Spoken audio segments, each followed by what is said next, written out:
Hi everyone, it's Miss May. I'm going to start posting these videos of different chapters from Winnie the Pooh. They have some awesome lessons and a lot of awesome things to think about in a lot of these chapters. So I'm going to read certain chapters and we'll talk about it as we go. But mostly I just want to share these stories with you because they're one of my favorites. All right, so here's Winnie the Pooh. We're going to actually start in chapter 2, in which Pooh goes visiting and gets into a tight place.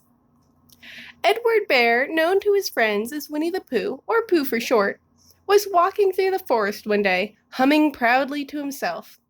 He had made up a little hum that very morning, and he was doing his stoutness exercises in front of the glass. Tra-la-la, tra-la-la, as he stretched up as high as he could go, and then tra-la-la, tra-la, oh, help, la, as he tried to reach his toes. After breakfast, he had said it over and over to himself until he had learnt it off by heart, and now he was humming it right through properly. It went like this. Tra-la-la, tra-la-la, tra-la-la, tra-la-la, rum-tum, tiddle-um-tum, tiddle-little, tiddle-little, tiddle-little, tiddle-little, rum-tum-tum, tiddle-um.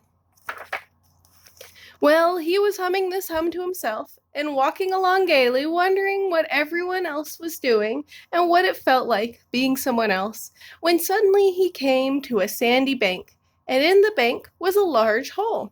Aha, said Pooh, rum-tum-tiddle-um-tum. If I know anything about anything, that hole means rabbit, he said, and rabbit means company, he said, and company means food and listening to me humming, and such like, rum-tum-tum-tiddlum. So he bent down, put his head into the hole, and called out, Is anybody at home? There was a sudden scuffling noise from inside the hole, and then silence. What I said was, Is anybody at home? Called out Pooh very loudly. No, said a voice, and then added, You needn't shout so loud. I heard you quite well the first time. Bother, said Pooh. Isn't there anybody here at all? Nobody. Winnie the Pooh took his head out of the hole and thought for a while. And he thought to himself, There must be somebody in there, because somebody must have said nobody. So he put his head back in the hole and said, Hello, Rabbit, isn't that you? No, said Rabbit, in a different sort of voice this time. But isn't that Rabbit's voice? I don't think so, said Rabbit. It isn't meant to be. Oh, said Pooh.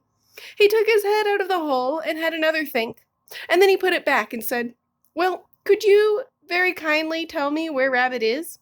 He has gone to see his friend Pooh Bear, who is a great friend of his. But this is me, said Bear, very much surprised. What sort of me? Pooh Bear. Are you sure? Said Rabbit, still more surprised. Quite sure, said Pooh. Oh, well, then come in. So Pooh pushed and pushed and pushed his way through the hole, and at last he got in.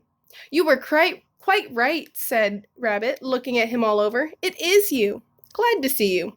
Who did you think I was?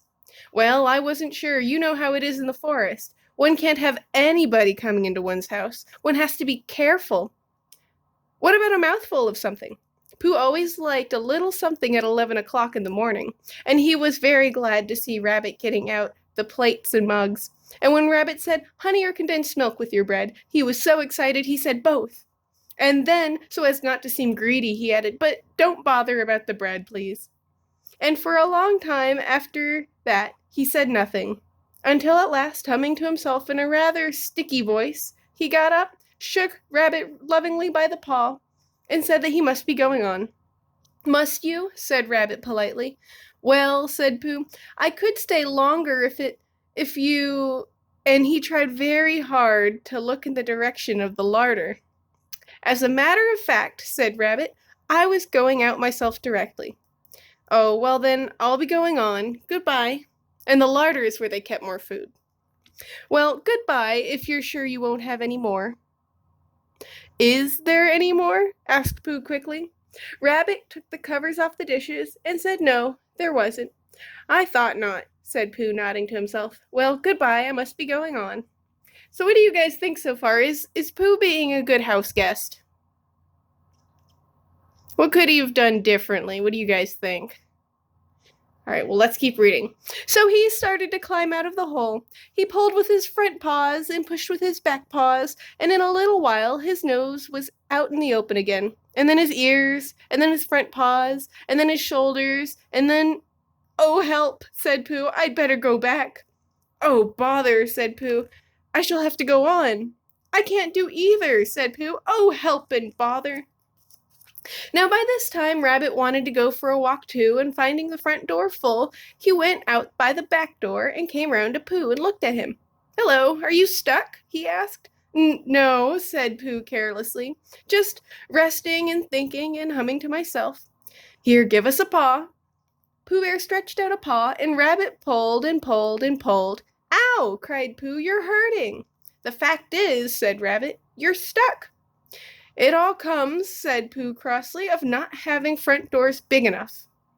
"It all comes," said Rabbit sternly, "of eating too much." "I thought the same."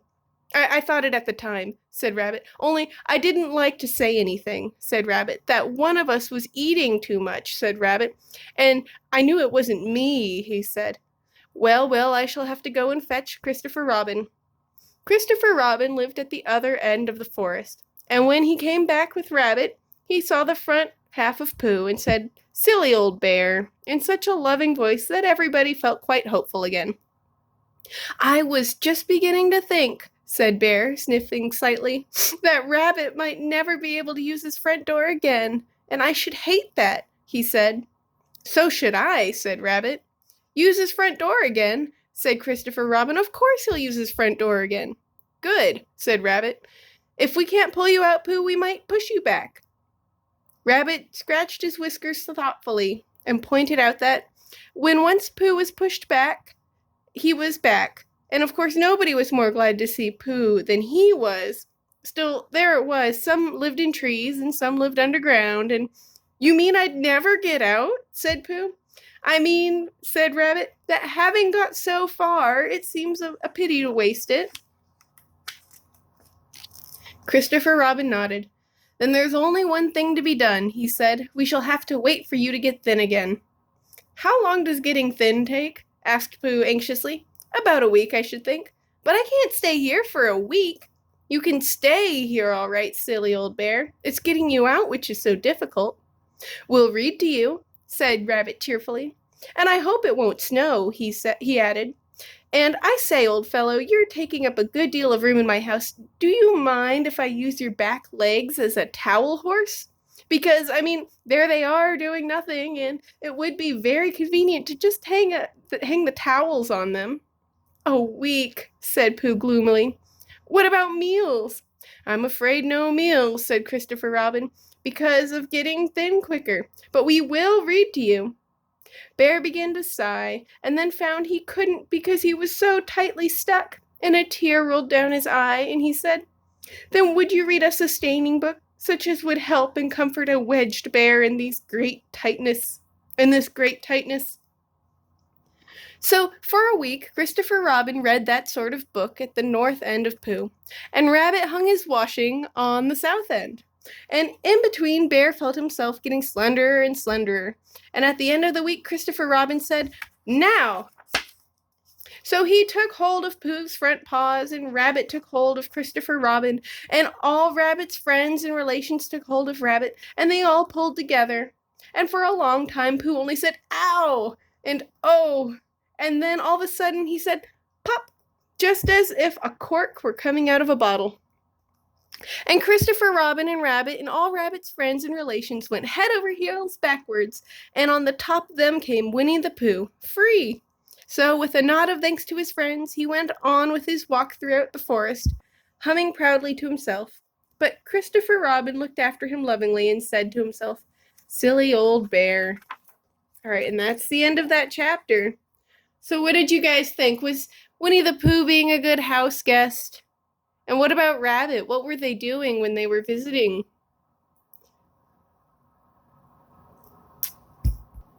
How was Winnie the Pooh able to get out? Was he able to do it on his own, or did he need help from lots of friends? I hope you enjoyed it, and I look forward to reading the next chapter to you guys too. All right, bye!